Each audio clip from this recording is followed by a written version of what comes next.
intenção de não possuir nada. Bem-aventurados os humildes de espírito, porque deles é o reino dos céus. Mateus 5:3.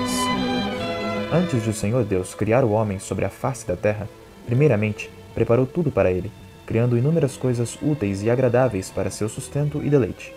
Foram feitas para serem utilizadas pelo homem, mas deviam sempre ser exteriores ao homem e subservientes a ele. Isso porque, no mais recôndito do seu coração, havia um santuário que somente Deus era digno de ocupar. Dentro do homem achava-se Deus, e fora, milhares de dons que o Senhor derramara sobre ele como chuva. O pecado, entretanto, trouxe complicações e transformou esses dons de Deus em potenciais de ruína para a alma. Nossos ais tiveram começo quando o homem forçou Deus a sair de seu santuário central e deu permissão às coisas de ali penetrar. Uma vez dentro do coração humano, as coisas passaram a imperar. O homem, por natureza, não mais goza de paz em seu coração, pois Deus não se acha mais entronizado ali. Pelo contrário, na obscuridade moral da alma humana, usurpadores teimosos e agressivos lutam entre si, procurando ocupar este trono. Não se trata de uma mera figura metafórica, e sim de uma análise acurada de nosso verdadeiro problema espiritual. Dentro do homem há um coração empedernido, cuja natureza e intento é sempre possuir e possuir.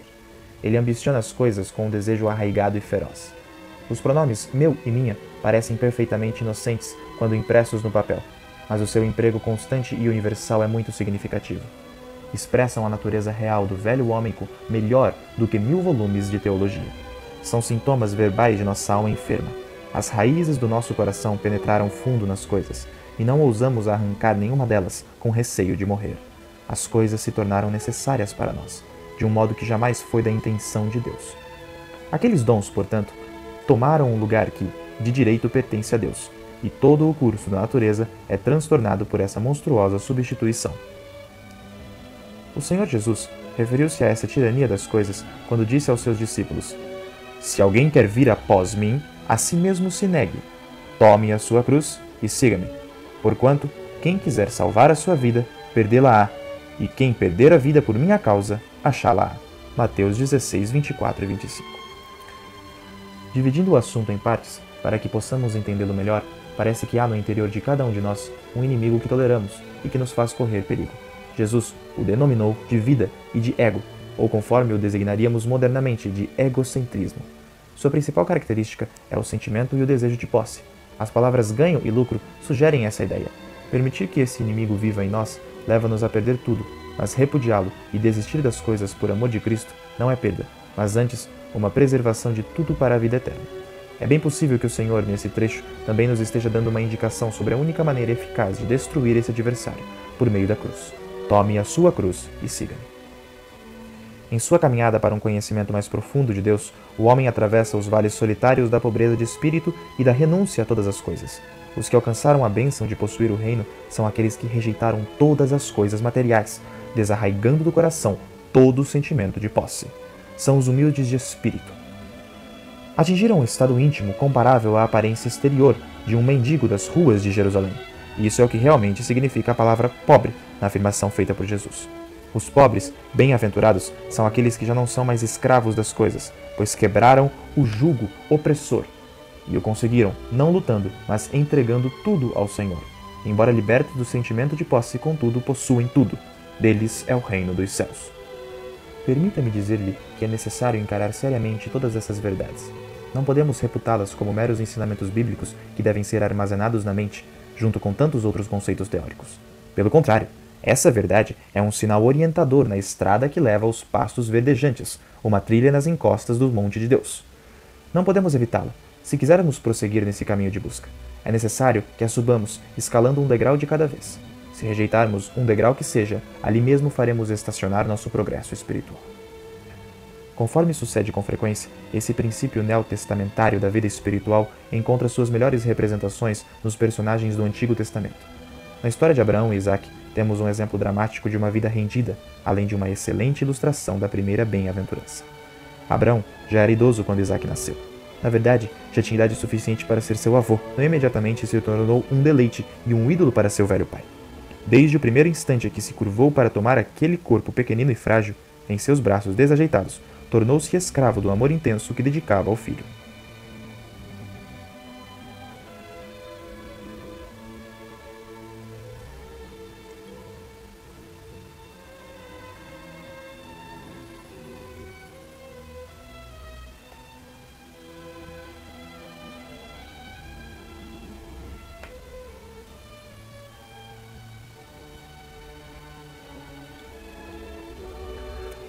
Abraão já era idoso quando Isaque nasceu. Na verdade, já tinha idade suficiente para ser seu avô, e o menino imediatamente se tornou um deleite e um ídolo para seu velho pai. Desde o primeiro instante que se curvou para o corpo pequenino e frágil em seus braços desajeitados, tornou-se escravo do amor intenso que dedicava ao filho. Deus fez questão de mostrar o erro dessa afeição exagerada, e não é difícil entendê-la.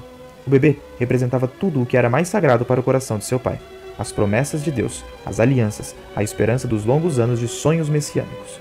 Ao vê-lo desenvolver-se, desde a mais tenra infância até a adolescência, o coração do velho foi se apegando cada vez mais à vida de seu filho, até que finalmente esse sentimento chegou às fronteiras de um terreno espiritualmente perigoso. Foi nessa conjuntura que Deus interferiu, a fim de salvar tanto o pai como o filho das consequências de um amor idólatra. Toma teu filho, teu único filho Isaque, ordenou o Senhor a Abrão, a quem amas, e vai-te à terra de Moriá. Oferece-o ali em holocausto, sobre um dos montes que eu te mostrarei. Gênesis 22:2. O escritor sagrado poupa-nos uma visão detalhada da agonia que Abraão passou naquela noite nas colinas próximas de Berseba, quando ele teve de solucionar a questão com Deus. Mas, na imaginação, podemos contemplar com admiração sua forma encurvada e convulsa a lutar sozinho sob as estrelas. Antes que outro, maior do que Abraão, viesse ao mundo e agonizasse no jardim do Getsêmani, talvez nenhum outro coração humano tivesse experimentado uma dor tão profunda. Se ao menos Deus lhe houvesse permitido morrer em lugar de Isaque, isso lhe teria sido 1000 vezes mais fácil, já que atingir a idade avançada, e morrer não seria um sacrifício tão grande para quem andara com Deus durante tantos e tantos anos. Outro sim, teria tido um último e doce prazer em repousar sua visão, já cansada, sobre a figura de seu intrépido filho, que viveria para levar adiante a linha abrâmica e cumprir em si mesmo as promessas que Deus lhe fizera há tantos anos, quando ainda se encontrava em Ur dos Caldeus. Como podia ele imolar o jovem?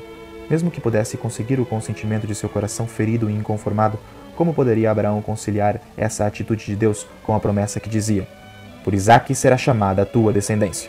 Gênesis 21:12. Essa foi a prova de fogo de Abraão, mas ele não caiu ao enfrentar esse cadilho de aflição. Enquanto as estrelas ainda resplandeciam como pontas agudas e rebrilhantes, bem acima da tenda onde dormia o jovem Isaque, e muito antes da cinzenta madrugada haver no oriente, aquele velho homem de Deus já tomara a sua resolução. Ofereceria seu filho em holocausto, conforme o Senhor lhe ordenara, e depois confiaria em que Deus o ressuscitaria dos mortos. E essa, no dizer do escritor da Epístola aos Hebreus, foi a solução que seu coração sofredor encontrou durante aquela noite de luta. Assim, ele se levantou de madrugada para executar o seu plano. É interessante notar que, apesar de haver se equivocado quanto ao método que Deus empregaria, ele compreendera perfeitamente o grande mistério do coração divino, e a solução estava integralmente de conformidade com as Escrituras do Novo Testamento. E quem perder a vida por minha causa, achá-la. Deus permitiu que aquele homem sofrido prosseguisse com o plano até o ponto em que provou que não retrocederia mais, e aí então impediu-o de tocar no filho. E ao patriarca, perplexo, Deus disse: chega, Abraão. Na realidade, nunca tencionei que você realmente sacrificasse seu filho. Eu queria apenas removê-lo do santuário de seu coração, para que eu possa reinar ali sem rivais. Desejava corrigir a distorção de seu afeto. Pode ficar com seu filho são e perfeito. Tome-o e volte para sua tenda. Agora sei que você teme a Deus, já que não me negou seu filho, seu único filho, a quem você tanto ama. Abriram-se os céus, e ouviu-se uma voz que lhe dizia: jurei por mim mesmo, diz o Senhor, porquanto fizeste isso, e não me negaste o teu único filho, que deveras te abençoarei, e certamente multiplicarei a tua descendência como as estrelas dos céus, e como a areia na praia do mar. A tua descendência possuirá a cidade dos seus inimigos. Nela serão benditas todas as nações da terra, porquanto obedeceste à minha voz. Gênesis 22, versículo 16 a 18. Aquele homem de Deus ergueu a cabeça para ouvir a voz, e ficou ali de pé sobre o monte, forte, puro e impávido, um homem escolhido por Deus para receber um tratamento todo especial, amigo e filho amado do Altíssimo. Agora, era uma pessoa totalmente rendida ao Senhor, perfeitamente obediente, um homem que nada possuía além de Deus. Concentrara tudo na pessoa de seu filho querido, mas o Senhor o tomara dele. Deus poderia ter começado a operar na vida de Abraão, da periferia para o coração, mas preferiu atingir diretamente o coração primeiro, fazendo toda a obra com um golpe súbito de separação. Agindo assim, poupou tempo e recursos. Foi um método que o feriu cruelmente, mas grandemente eficaz. Já declarei que Abraão passou a não possuir nada. Todavia, esse homem pobre não se tornou rico. Tudo quanto antes possuía continuava à sua disposição. para que dele desfrutasse ovelhas, camelos, rebanhos e bens de toda a espécie. Também tinha sua esposa e seus amigos, e melhor que tudo, tinha seu filho, Isaque, ao seu lado, em plena segurança. Tinha tudo, mas nada possuía. Eis aí o segredo do espírito. Eis aí um confortante princípio do coração, que só pode ser aprendido na escola da renúncia. Os livros e compêndios de teologia esquecem-se disso, mas um coração sábio entende perfeitamente. Após aquela experiência amarga, mas abençoada, penso que as palavras meu e minha jamais tiveram novamente o mesmo sentido para Abraão. O sentimento de posse que elas denotam deve ter se dissipado de seu coração. As coisas haviam sido expulsas dali para sempre. Agora tinham se tornado externas para aquele homem. Seu coração ficou livre delas. O mundo dizia, Abraão é rico, mas o idoso patriarca somente sorria.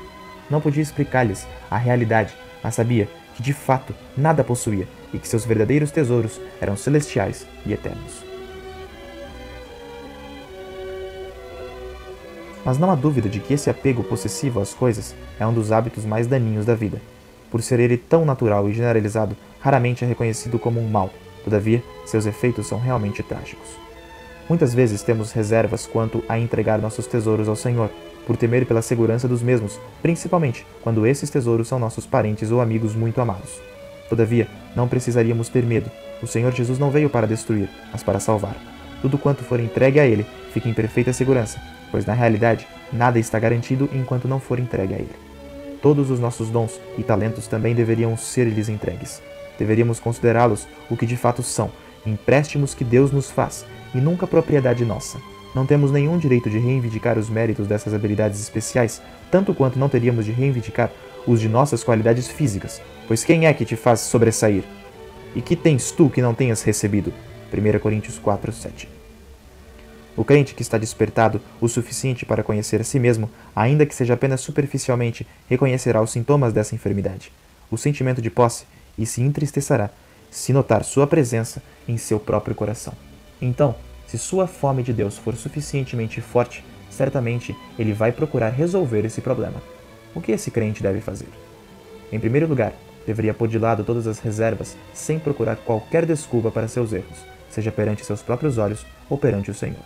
Quem defende a si mesmo terá por defensor apenas sua própria pessoa e ninguém mais.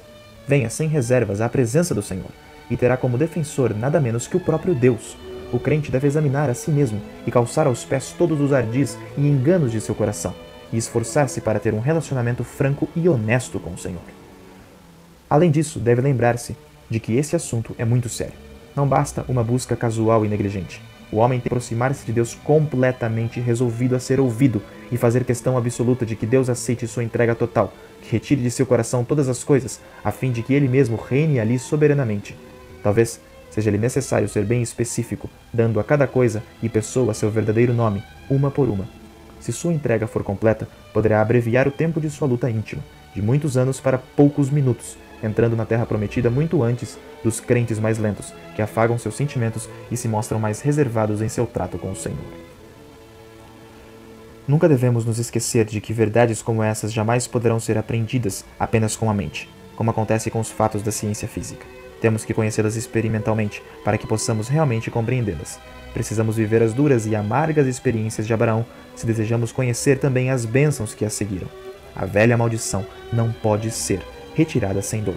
O velho homem, obstinado e mesquinho que vive dentro de nós, não se curvará nem se renderá em obediência à nossa ordem. É preciso que ele seja arrancado do coração, como uma planta é arrancada do solo, e ele só pode ser extraído com dor e sofrimento, como se extrai um dente. Só pode ser expulso de nossa alma com violência, da mesma forma que Cristo expulsou do templo de Jerusalém os cambistas e vendedores de pombas. Portanto, é necessário que cerremos o coração aos clamores e queixumes do velho homem, reconhecendo que eles têm origem na autopiedade, que é um dos piores pecados do coração humano. Se queremos de fato conhecer a Deus em crescente intimidade, precisamos palmilhar o caminho da renúncia, e se estamos resolvidos a andar à procura de Deus, mais cedo ou mais tarde, Ele nos submeterá a um teste. O teste pelo qual Abraão passou, no momento em que aconteceu, não foi reconhecido como tal. Não obstante, se houvesse tomado um curso diferente daquele que tomou, toda a história do Velho Testamento teria sido diferente. Sem dúvida, Deus teria encontrado outro homem, mas a perda que Abraão sofreria teria sido trágica.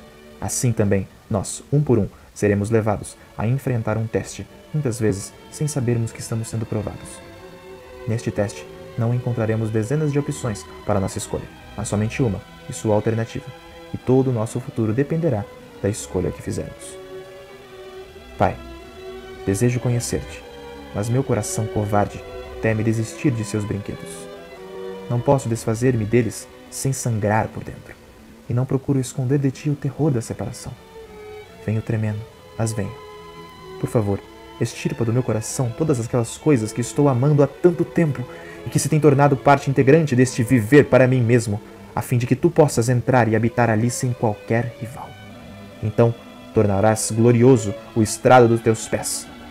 Meu coração não terá mais necessidade da luz do sol, porquanto tu mesmo serás o seu sol iluminador, e ali não haverá mais noite.